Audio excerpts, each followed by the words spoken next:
ਸਤਿ ਸ਼੍ਰੀ ਅਕਾਲ। ਤੁਸੀਂ ਦੇਖ ਰਹੇ ਹੋ FYI ਮੀਡੀਆ। ਮੈਂ ਹਾਂ ਤੁਹਾਡੇ ਨਾਲ ਅਰਸ਼ਦੀਪ। BC ਦੇ ਵਿੱਚ ਕੱਲ COVID-19 ਦੇ 15 ਕੇਸਾਂ ਦੀ ਪੁਸ਼ਟੀ ਹੋਈ, 3 ਮੌਤਾਂ ਦੇ ਨਾਲ। BC ਦੇ ਪ੍ਰੀਮੀਅਰ ਜੌਨ ਹੌਰਗਨ ਦੇ ਵੱਲੋਂ ਐਮਰਜੈਂਸੀ ਦਾ ਪੀਰੀਅਡ ਜੋ 2 ਹਫ਼ਤੇ ਦੇ ਲਈ ਹੋਰ ਵਧਾ ਦਿੱਤਾ ਗਿਆ। BC ਦੇ ਵਿੱਚ ਹੋਰ ਕੀ ਕੁਝ ਹੋ ਰਿਹਾ, ਕੀ ਅਪਡੇਟਸ ਨੇ, ਹਰੇਕ ਹਫ਼ਤੇ ਦੀ ਤਰ੍ਹਾਂ ਇਸ ਹਫ਼ਤੇ ਵੀ ਮੇਰੇ ਨਾਲ MLA ਜਗਰੂਪ ਬਰਾੜ ਨੇ। ਆਓ ਉਹਨਾਂ ਦਾ ਸਵਾਗਤ ਕਰਦੇ ਹਾਂ ਤੇ ਉਹਨਾਂ ਤੋਂ ਜਾਣਕਾਰੀ ਲੈਂਦੇ ਹਾਂ ਕਿ BC ਦੇ ਵਿੱਚ ਕੀ ਕੁਝ ਹੋ ਰਿਹਾ। ਸੋ ਮਿਸਟਰ ਬਰਾੜ, ਸਵਾਗਤ ਹੈ ਤੁਹਾਡਾ। ਅਸੀਂ ਤੁਹਾਨੂੰ ਤੇ ਤੁਹਾਡੇ ਟੀਵੀ ਪ੍ਰੋਗਰਾਮ ਨੂੰ, ਤੁਹਾਡੇ ਦਰਸ਼ਕਾਂ ਨੂੰ ਮੇਰੀ ਨਿੱਘੀ ਸਤਿ ਸ੍ਰੀ ਅਕਾਲ, ਸਲਾਮ ਅਲੈਕਮ, ਨਮਸਕਾਰ ਜੀ mister Brar, thank you so much ਕਿ ਤੁਸੀਂ ਹਰੇਕ ਹਫ਼ਤੇ ਸਾਨੂੰ ਅਪਡੇਟ ਦਿੰਦੇ ਆ ਕਿ BC ਦੇ ਵਿੱਚ ਕੀ ਹੋ ਰਿਹਾ। ਤੇ ਇਸ ਹਫ਼ਤੇ ਪ੍ਰੀਮੀਅਰ ਦੇ ਵੱਲੋਂ ਜੋ ਐਮਰਜੈਂਸੀ ਦਾ ਪੀਰੀਅਡ ਆ ਉਹ ਐਕਸਟੈਂਡ ਕਰ ਦਿੱਤਾ। ਹਾਲਾਂਕਿ ਰੀਓਪਨ ਕੀਤਾ ਜਾ ਰਿਹਾ, ਪਰ ਐਮਰਜੈਂਸੀ ਆ ਉਹ ਹਜੇ ਵੀ ਲਾਗੂ ਆ ਆਪਣੇ BC ਦੇ ਵਿੱਚ। ਜੀ ਜਿਹੜੀ ਪ੍ਰੋਵਿੰਸ਼ੀਅਲ ਸਟੇਟ ਆਫ ਐਮਰਜੈਂਸੀ ਹੈ ਜੀ, ਉਹ ਐਕਸਟੈਂਡ ਕਰ ਦਿੱਤੀ ਗਈ ਹੈ 2 ਹਫ਼ਤਿਆਂ ਦੇ ਵਾਸਤੇ। ਜਿਹੜਾ ਸਾਡਾ ਇਸ ਵੇਲੇ ਮੌਜੂਦਾ ਕਾਨੂੰਨ ਹੈਗਾ, ਉਹਦੇ ਵਿੱਚ ਜਿਹੜੀ ਐਮਰਜੈਂਸੀ ਹੈ ਉਹਨੂੰ ਸਿਰਫ ਤੁਸੀਂ 2 ਹਫ਼ਤਿਆਂ ਵਾਸਤੇ ਹੀ ਐਕਸਟੈਂਡ ਕਰ ਸਕਦੇ ਹੋ। ਇਸ ਕਰਕੇ ਲਗਾਤਾਰ 2-2 ਹਫ਼ਤੇ ਕਰਕੇ ਐਕਸਟੈਂਡ ਹੋ ਰਹੀ ਹੈ ਜਦੋਂ ਤੱਕ ਉਹਦੀ ਲੋੜ ਪੈਣ ਦੀ ਉਮੀਦ ਹੈਗੀ ਹੈ ਜੀ। ਕਿਉਂਕਿ ਜਿਹੜੀ ਪ੍ਰੋਵਿੰਸ਼ੀਅਲ ਸਟੇਟ ਆਫ ਐਮਰਜੈਂਸੀ ਥੱਲੇ ਕਈ ਤੁਸੀਂ ਉਹ ਫੈਸਲੇ ਬੜੇ ਤੁਰੰਤ ਕਰ ਸਕਦੇ ਹੋ, ਜਲਦੀ ਕਰ ਸਕਦੇ ਹੋ, ਜਿਹੜੇ ਲੋਕਾਂ ਦੇ ਲਈ ਉਹ ਫੈਸਲੇ ਚਾਹੀਦੇ ਆ COVID-19 ਨੂੰ ਡੀਲ ਕਰਨ ਵਾਸਤੇ। ਸੋ ਇਸ ਕਰਕੇ ਉਹ ਜਿਹੜੀ ਐਕਸਟੈਂਡ ਕੀਤੀ ਗਈ ਹੈ। ਮਿਸਾਲ ਦੇ ਤੌਰ ਤੇ ਜਿਹੜੇ ਪਿਛਲੇ ਜੇ ਆਪਾਂ ਦੇਖੀਏ ਜਿਹੜੇ 2 ਵੀਕਸ ਦੇ ਵਿੱਚ ਕੀ ਹੋਇਆ, ਇੱਕ ਤਾਂ ਹੈਗਾ ਕਿ ਬੜਾ ਤੁਰੰਤ ਫੈਸਲਾ ਕਰਕੇ 400 ਦੇ ਕਰੀਬ ਜਿਹੜੇ ਲੋਕ ਸੀਗੇ ਬੇਘਰ, ਉਹਨਾਂ ਨੂੰ ਸੇਫ ਜਗ੍ਹਾ ਦੇ ਉੱਤੇ ਜਿਹੜੀ ਟ੍ਰਾਂਜੀਸ਼ਨ ਕੀਤੀ ਗਈ ਹੈ ਜੀ ਉਹਦੀਆਂ ਕਮਰਿਆਂ ਦੇ ਵਿੱਚ। ਇਹ ਕੰਮ ਹੋਇਆ। ਇਹਦੇ ਨਾਲ ਨਾਲ ਜਿਹੜੀਆਂ ਐਪਲੀਕੇਸ਼ਨ ਲਈਆਂ ਗਈਆਂ ਜੀ, $1000 ਜਿਹੜਾ ਹੈਗਾ ਟੈਕਸ ਫ੍ਰੀ ਲੋਕਾਂ ਨੂੰ ਮਿਲਣਾ ਸੀਗਾ, ਉਹਦੀ ਜਿਹੜੀ ਐਪਲੀਕੇਸ਼ਨ 4.5 ਲੱਖ ਦੇ ਕਰੀਬ ਉਹ ਐਪਲੀਕੇਸ਼ਨ ਆ ਚੁੱਕੀ ਹੈ ਜੀ, ਉਹ ਲਈ ਗਈ। ਇਸੇ ਤਰੀਕੇ ਨਾਲ ਫੋਰੈਸਟਰੀ ਦੇ ਵਿੱਚ ਬਹੁਤ ਵੱਡੀ ਸਮੱਸਿਆ ਸੀਗੀ। ਉੱਥੇ ਜਿਹੜੀ ਹੈ ਫੋਰੈਸਟਰੀ ਵਾਸਤੇ ਜਾਂ ਫੋਰੈਸਟ ਵਰਕਰਸ ਵਾਸਤੇ ਜਾਂ ਕੰਪਨੀਜ਼ ਵਾਸਤੇ ਇੱਕ ਸਟੰਪੇਜ ਫੀ ਹੁੰਦੀ ਹੈ ਜੀ, ਜਿਹੜੀ ਬਹੁਤ ਜ਼ਿਆਦਾ ਹੁੰਦੀ, ਜਿਹੜੀ ਉਹਨਾਂ ਨੂੰ ਸੂਬੇ ਨੂੰ ਪੇ ਕਰਨੀ ਪੈਂਦੀ ਹੈ। ਉਹਨੂੰ ਮਾਫ ਕਰ ਦਿੱਤਾ ਸੀਗਾ ਤਾਂ ਕਿ ਜਿਹੜੀ ਉਹ ਫੀਸ ਨੂੰ ਰੀਇਨਵੈਸਟ ਕਰਕੇ ਉਹ ਆਪਣੇ ਵਰਕਰ ਹਾਇਰ ਕਰ ਸਕਣ ਤੇ ਆਪਣਾ ਕੰਮ ਜਾਰੀ ਰੱਖ ਸਕਣ। ਸੋ ਇਸ ਤਰ੍ਹਾਂ ਦੇ ਕੰਮ ਜਿਹੜੇ ਹੈਗੇ ਆਉਣ ਵਾਲੇ ਦਿਨਾਂ ਦੇ ਵਿੱਚ ਵੀ ਨਵੇਂ ਕੰਮ ਹੋਣਗੇ, ਜਿਹੜੇ ਉਹ ਫੈਸਲੇ ਸੂਬਾ ਸਰਕਾਰ ਕਰ ਸਕਦੀ ਹੈ, ਜਿਹਦੇ ਲਈ ਜਿਹੜੀ ਪ੍ਰੋਵਿੰਸ਼ੀਅਲ ਸਟੇਟ ਆਫ ਐਮਰਜੈਂਸੀ ਹੈ ਇੱਕ ਵਾਰੀ ਫਿਰ 26 ਜਿਹੜਾ ਹੈਗਾ ਮਈ ਤੱਕ ਉਹ ਐਕਸਟੈਂਡ ਕਰ ਦਿੱਤੀ। ਐਮਰਜੈਂਸੀ ਐਕਸਟੈਂਡ ਹੋ ਚੁੱਕੀ ਹੈ, ਪਰ ਅੱਜ ਹੀ ਪ੍ਰੀਮੀਅਰ ਹੌਰਗਨ ਦੇ ਨਾਲ ਐਜੂਕੇਸ਼ਨ ਮਿਨਿਸਟਰ ਨੇ ਜੋ ਪ੍ਰੈਸ ਕਾਨਫਰੰਸ ਕੀਤੀ ਹੈ, ਕਿਉਂਕਿ ਬੱਚੇ ਜਿਹੜੇ ਘਰਾਂ ਦੇ ਵਿੱਚ ਨੇ, ਐਜੂਕੇਸ਼ਨ ਜਿਹੜੀ ਮਸਟ ਹੈਗੀ ਆ ਉਹਨਾਂ ਦੇ ਲਈ, ਤੇ ਸੈਪਟੈਂਬਰ ਦੇ ਵਿੱਚ ਸਕੂਲ ਖੋਲਣੇ ਸੀ, ਪਰ ਉਹਨਾਂ ਨੇ ਇੱਕ ਹੋਰ ਐਲਾਨ ਕੀਤਾ ਕਿ ਜੂਨ ਦੇ ਵਿੱਚ ਜਿਹੜੇ ਖੁੱਲ ਜਾਣਗੇ ਸਕੂਲ। ਸੋ ਕਿਸ ਹਿਸਾਬ ਦੇ ਨਾਲ ਖੁੱਲਣਗੇ, ਕੀ ਪ੍ਰੋਸੈਸ ਹੋਏਗਾ ਸਕੂਲ ਨੂੰ ਖੋਲਣ ਦਾ? ਜੀ ਜਿਹੜੀ COVID-19 ਨੇ ਸਾਡੀ ਜ਼ਿੰਦਗੀ ਨੂੰ ਹਰ ਪੱਖ ਤੋਂ ਪ੍ਰਭਾਵਿਤ ਕੀਤਾ ਹੈ, ਉਹਦੇ ਵਿੱਚ ਸਕੂਲ ਵੀ ਤੇ ਕਾਲਜ ਜਿਹੜੇ ਹੈਗੇ ਉਹ ਬਹੁਤ ਵੱਡਾ ਇੰਪੈਕਟ ਹੈ ਜੀ ਉੱਥੇ। ਕਿਉਂਕਿ ਬੱਚੇ ਆਪਾਂ ਨੂੰ ਪਤਾ ਵੀ ਜਾ ਕੇ ਕਲਾਸ ਦੇ ਵਿੱਚ ਟੀਚਰ ਦੇ ਨਾਲ ਇੰਟਰੈਕਟ ਕਰਕੇ ਪੜ੍ਹਦੇ ਸੀਗੇ, ਤੇ ਬੱਚੇ ਹੁਣ ਘਰੇ ਆ। ਸੋ ਇਸ ਕਰਕੇ ਹਰ ਪੇਰੈਂਟਸ ਦੀਆਂ ਜਿਹੜੀਆਂ ਲੋੜਾਂ ਵੱਖਰੀਆਂ ਨੇ ਜੀ। ਕੁਝ ਪੇਰੈਂਟਸ ਜਿਹੜੇ ਕੰਮ ਕਰਦੇ ਆ, ਖਾਸ ਕਰਕੇ ਜਿਹੜੇ ਅਸੈਂਸ਼ੀਅਲ ਸਰਵਿਸਿਜ਼ ਡਿਲੀਵਰ ਕਰ ਰਹੇ ਪੇਰੈਂਟਸ ਨੇ, ਉਹਨਾਂ ਦੀਆਂ ਲੋੜਾਂ ਵੱਖਰੀਆਂ ਨੇ। ਕਈ ਪੇਰੈਂਟਸ ਘਰਾਂ ਤੋਂ ਕੰਮ ਕਰ ਰਹੇ ਆ, ਉਹਨਾਂ ਦੀ ਸਿਚੁਏਸ਼ਨ ਵੱਖਰੀ ਹੈ। ਇਸ ਕਰਕੇ ਸੂਬਾ ਸਰਕਾਰ ਨੇ ਬਹੁਤ ਜ਼ਿਆਦਾ ਕੰਸਲਟ ਕਰਨ ਤੋਂ ਬਾਅਦ ਪੇਰੈਂਟਸ ਦੇ ਨਾਲ ਜਾਂ ਸਕੂਲ ਡਿਸਟ੍ਰਿਕਟ ਦੇ ਨਾਲ ਜਾਂ ਜਿਹੜੀ BC ਟੀਚਰ ਐਸੋਸੀਏਸ਼ਨ ਹੈ, ਉਹਨਾਂ ਨਾਲ ਕਰਨ ਤੋਂ ਬਾਅਦ ਇਹ ਫੈਸਲਾ ਕੀਤਾ ਕਿ ਜੀ 1 ਜੂਨ ਤੋਂ ਜਿਹੜਾ ਐਲਾਨ ਕੀਤਾ ਗਿਆ ਪ੍ਰੀਮੀਅਰ ਸਾਹਿਬ ਵੱਲੋਂ ਜਾਂ ਮਿਨਿਸਟਰ ਆਫ ਐਜੂਕੇਸ਼ਨ ਵੱਲੋਂ, ਉਹ ਇਹ ਹੈ ਜੀ ਕਿ 1 ਜੂਨ ਤੋਂ ਜਿਹੜੀਆਂ ਕਲਾਸਾਂ ਨੂੰ ਅਸੀਂ ਖੋਲ ਦਿਆਂਗੇ ਔਰ ਉਹ ਅਵੇਲੇਬਲ ਹੋਣਗੀਆਂ ਪੇਰੈਂਟਸ ਵਾਸਤੇ। ਉਹਦੇ ਵਿੱਚ ਜਿਹੜੇ ਕਿੰਡਰਗਾਰਟਨ ਤੋਂ ਲੈ ਕੇ 5ਵੀਂ ਕਲਾਸ ਤੱਕ ਦੇ ਬੱਚੇ ਨੇ ਜੀ, ਉਹ ਰਫਲੀ ਜਿਹੜਾ ਹੈਗਾ 2.5 ਦਿਨਾਂ ਵਾਸਤੇ ਜਿਹੜਾ ਜਾਂ ਅੱਧਾ ਦਿਨ ਹਰ ਰੋਜ਼ ਉਹ ਸਕੂਲ 'ਚ ਜਾ ਸਕਦੇ ਜੀ। ਇਹ ਇਜਾਜ਼ਤ ਦੇ ਦਿੱਤੀ ਗਈ, ਇਹਦਾ ਪ੍ਰਬੰਧ ਕਰ ਦਿੱਤਾ ਗਿਆ ਸੇਫਲੀ। ਉਹ ਜਾ ਸਕਦੇ ਆ, ਲੇਕਿਨ ਉੱਥੇ ਜਿਹੜਾ ਬਕਾਇਦਾ ਤੌਰ ਤੇ ਸੇਫਟੀ ਦੇ ਸਾਰੇ ਪ੍ਰੀਕਾਸ਼ਨ ਜਿਹੜੇ ਉਹ ਲਏ ਜਾਣਗੇ। ਪਰ ਇਹ ਚੁਆਇਸ ਹੋਏਗੀ ਜੀ ਪੇਰੈਂਟਸ ਦੀ, ਉਹਨਾਂ ਵਾਸਤੇ ਜਾਣਾ ਜ਼ਰੂਰੀ ਨਹੀਂ ਹੈ। ਇਹ ਕੋਈ ਜਿਹੜੀ ਰਿਕੁਆਇਰਮੈਂਟ ਨਹੀਂ ਹੈ, ਪਰ ਪੇਰੈਂਟਸ ਨੂੰ ਇੱਕ ਆਪਸ਼ਨ ਦਿੱਤੀ ਗਈ ਹੈ, ਤਾਂ ਪੇਰੈਂਟਸ ਆਪਣੀ ਲੋੜ ਮੁਤਾਬਕ ਉਸ ਆਪਸ਼ਨ ਨੂੰ ਵਰਤ ਸਕਦੇ ਆ। ਪਰ ਇਹਦੇ ਨਾਲ ਨਾਲ ਜਿਹੜੀ ਆਨਲਾਈਨ ਹੈ ਉਹ ਲਰਨਿੰਗ ਹੈ ਉਹ ਵੀ ਜਾਰੀ ਰਹੂਗੀ। ਜਿਹੜੇ ਬੱਚੇ ਜੀ ਕਲਾਸ ਗ੍ਰੇਡ 6 ਤੋਂ ਲੈ ਕੇ 12 ਤੱਕ ਨੇ, ਤਾਂ ਉਹ 1 ਦਿਨ ਜਿਹੜਾ ਆਪਣਾ ਬਰਾਬਰ ਸਕੂਲ ਜਾ ਸਕਣਗੇ ਜੀ। ਅਗੇਨ ਇਹ ਵੀ ਉਹਨਾਂ ਦੀ ਪੇਰੈਂਟਸ ਦੀ ਜਾਂ ਉਹਨਾਂ ਯੂਥ ਦੀ ਚੁਆਇਸ ਹੋਏਗੀ, ਉੱਥੇ ਜਾਣਾ ਚਾਹੁੰਦੇ ਆ ਜਾਂ ਉਹ ਆਪਣੀ ਆਨਲਾਈਨ ਐਜੂਕੇਸ਼ਨ ਜਾਰੀ ਰੱਖਣਾ ਚਾਹੁੰਦੇ ਆ। ਸੋ ਇਸ ਕਰਕੇ ਜੀ ਇਹ ਮਿਕਸ ਜਿਹੜੀ ਆਪਸ਼ਨ ਦਿੱਤੀ ਗਈ ਹੈ ਪੇਰੈਂਟਸ ਨੂੰ ਕਿ ਜੇ ਤੁਸੀਂ ਭੇਜਣਾ ਚਾਹੋ ਭੇਜ ਵੀ ਸਕਦੇ ਹੋ, ਔਰ ਉੱਥੇ ਇਹ ਸਾਰੇ ਪ੍ਰਬੰਧ ਜਿਹੜੇ ਸੇਫਟੀ ਦੇ ਜਿਹੜੇ ਉਹ ਕੀਤੇ ਗਏ ਜੀ, ਤਾਂ ਕਿ ਪੇਰੈਂਟਸ ਨੂੰ ਕੋਈ ਇਸ ਤਰ੍ਹਾਂ ਦੀ ਚਿੰਤਾ ਵੀ ਨਾ ਹੋਵੇ ਵੀ ਸਾਡਾ ਬੱਚਾ ਜੇ ਉੱਥੇ ਜਾਊਗਾ ਤਾਂ ਉਹ ਸੇਫ ਨਹੀਂ ਹੋਊਗਾ। ਬਿਲਕੁਲ ਕਿ ਇਹਨਾਂ ਦੇ ਲਈ ਗਾਈਡਲਾਈਨਸ ਵੀ ਜਾਰੀ ਕੀਤੀਆਂ ਜਾਣਗੀਆਂ ਕਿ ਇੰਨੇ ਬੱਚੇ ਜਾ ਸਕਦੇ ਆ, ਕਿਉਂਕਿ ਜੇ ਇਨ ਕੇਸ ਬਹੁਤ ਜ਼ਿਆਦਾ ਬੱਚੇ ਕਹਿ ਰਹੇ ਆ ਕਿ ਅਸੀਂ ਕਲਾਸ ਦੇ ਵਿੱਚ ਆ ਰਹੇ ਹੈਗੇ ਆ, ਸੋ ਉਹਨਾਂ ਨੂੰ ਡਿਨਾਈ ਵੀ ਕਰ ਦਿੱਤਾ ਜਾਊਗਾ ਕਿ ਨਹੀਂ ਅੱਜ ਤੁਸੀਂ ਨਹੀਂ ਆ ਰਹੇ ਜਾਂ ਕੱਲ ਨੂੰ ਆ ਰਹੇ ਆ, ਸੋ ਆਪਸ਼ਨ ਦਿੱਤੀਆਂ ਜਾਣਗੀਆਂ ਕਿ ਇਸ ਦਿਨ ਇਹ ਬੱਚੇ ਆਣ, ਇਸ ਦਿਨ ਇਹ ਬੱਚੇ ਆਣ। ਜੀ ਇਹਦੇ 'ਚ ਇੱਕ ਬੜਾ ਜੀ ਕੋਈ ਵੀ ਬਿਜ਼ਨਸ ਜਿਹੜਾ ਖੁੱਲ੍ਹਣਾ ਉਹਦੇ 'ਚ ਪਹਿਲਾ ਜਿਹੜਾ ਪੈਰਾਮੀਟਰ ਹੈ ਜੀ, ਪਹਿਲਾ ਜਿਹੜਾ ਪ੍ਰਿੰਸੀਪਲ ਹੈਗਾ ਉਹ ਹੈਗਾ ਜਿਹੜੀ ਫਿਜ਼ੀਕਲ ਡਿਸਟੈਂਸਿੰਗ। ਉਹ ਜਿਹੜੀ ਹੈਗੀ ਹੈ ਜਿੱਥੇ ਵੀ ਉਹ ਪੋਸੀਬਲ ਹੈਗੀ ਹੈ ਉੱਥੇ ਉਹ ਜਿਹੜੇ ਪ੍ਰੋਵਿੰਸ਼ੀਅਲ ਹੈਲਥ ਅਫੀਸਰ ਦੇ ਆਰਡਰ ਨੇ ਉੱਥੇ ਬਣਾਈ ਜਾਣੀ ਚਾਹੀਦੀ। ਕਈ ਥਾਵਾਂ ਤੇ ਪੋਸੀਬਲ ਨਹੀਂ ਹੈ, ਉਹ ਬੱਸ ਦੇ ਵਿੱਚ ਨਹੀਂ ਹੈ, ਸਕਾਈ ਟ੍ਰੇਨ 'ਚ ਨਹੀਂ ਹੈ ਸ਼ਾਇਦ, ਪਰ ਉਹ ਜਿੱਥੇ ਵੀ ਬਣਾਈ ਜਾ ਸਕਦੀ ਉਹ ਜ਼ਰੂਰੀ ਹੈ। ਤੇ ਇਸ ਕਰਕੇ ਹਰ ਸਕੂਲ ਡਿਸਟ੍ਰਿਕਟ ਨੇ ਜੀ ਇਹ ਪ੍ਰਬੰਧ ਕਰਨਾ ਹੈ, ਔਰ ਜਿਹੜੇ ਵੀ ਪੇਰੈਂਟਸ ਹੈਗੇ ਉਹਨੂੰ ਆਪਣੇ ਜਿਹੜੇ ਸਕੂਲ ਡਿਸਟ੍ਰਿਕਟ ਦੀ ਵੈਬਸਾਈਟ ਉਹ ਦੇਖਣ, ਜੇ ਕੋਈ ਸਵਾਲ ਹੈ ਸਕੂਲ ਦੇ ਪ੍ਰਿੰਸੀਪਲ ਨੂੰ ਸਵਾਲ ਕਰਨ, ਔਰ ਉਹਦੇ ਵਿੱਚ ਜਿਹੜਾ ਹੈਗਾ ਉਹਨਾਂ ਨੂੰ ਬਕਾਇਦਾ ਮੁਕੰਮਲ ਡਾਇਰੈਕਸ਼ਨ ਦਿੱਤੀਆਂ ਜਾਣਗੀਆਂ ਕਿ ਕਿਹੜੇ ਬੱਚੇ ਜਾਣਗੇ, ਕਿਹੜੇ ਬੱਚੇ ਕੱਲ ਨੂੰ ਆਉਣਗੇ। ਉਹ ਸਾਰਾ ਹਰ ਸਕੂਲ ਦੀ ਜ਼ਿੰਮੇਵਾਰੀ ਹੋਏਗੀ ਉਹਨੂੰ ਆਰਗੇਨਾਈਜ਼ ਕਰਨਾ ਉਸ ਢੰਗ ਦੇ ਨਾਲ।